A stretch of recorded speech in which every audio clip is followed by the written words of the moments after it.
যুদ্ধবিরতির মধ্যেও তাঁবুতে হামলা, নিহত আরও এক শিশু। ফিলিস্তিনের গাজায় বাস্তুচ্যুত ফিলিস্তিনিদের আশ্রয়স্থল তাঁবুতে হামলা অব্যাহত রেখেছে ইসরায়েলি বাহিনী। যুদ্ধবিরতির আওতায় নিরাপদ অঞ্চল হিসেবে ঘোষিত এলাকাতেও হামলা চালিয়েছে। এতে আরও একজন ফিলিস্তিনি শিশু নিহত হয়েছে।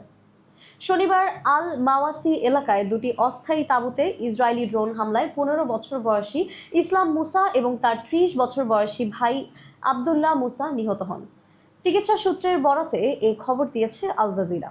গাজার সিভিল ডিফেন্স জানায়, হামলার স্থান থেকে 7 জন আহত ব্যক্তিকে উদ্ধার করে খান ইউনিসের নাসের হাসপাতাল এবং রেড ক্রস হাসপাতালে নেওয়া হয়েছে। এই সময় হাসপাতালের প্রাঙ্গণে সাদা কাফনে মোড়ানো ভাই বোনের মরদেহ ঘিরে স্বজনদের কান্নার দৃশ্য দেখা যায়।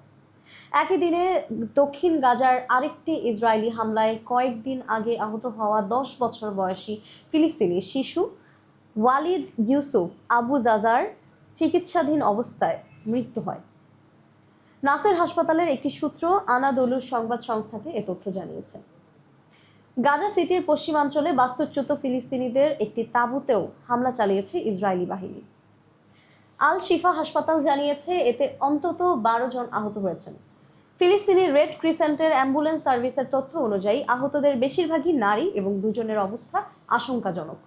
গাজা সিটি আল জাজিরা জানিয়েছে, যুদ্ধবিরতি কার্যকর থাকার পরও দখলদার ইসরায়েল হামলা অব্যাহত রেখেছে। আকাশে এখনও ইসরায়েলি ড্রোনের তৎপরতা বেড়েছে এবং হামলার আশঙ্কা বাড়ছে।